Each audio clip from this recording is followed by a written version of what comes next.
এই দুনিয়ায় মন বোঝার চেয়ে ভুল বোঝার মানুষ বেশি।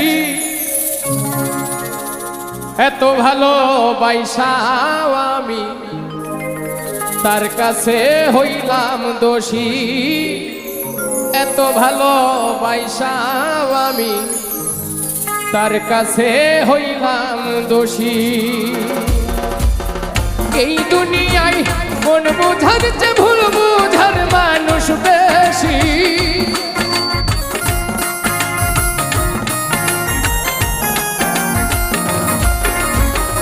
এই দুনিয়ায় মন বোঝার চেয়ে ভুল বোঝার মানুষ বেশি। এত ভালোবাসা কুয়েতে আরেকটা প্রজেক্ট করছে তার কাছে ফজরের নামাজে মুসল্লি নাই। কুয়েতের এই প্রজেক্ট হচ্ছে ম্যারেজ প্রজেক্ট, সেকেন্ড ম্যারেজ, দ্বিতীয় বিবাহ প্রকল্প। কি কাজ এই প্রকল্পের? তারা ঘোষণা দিল মসজিদে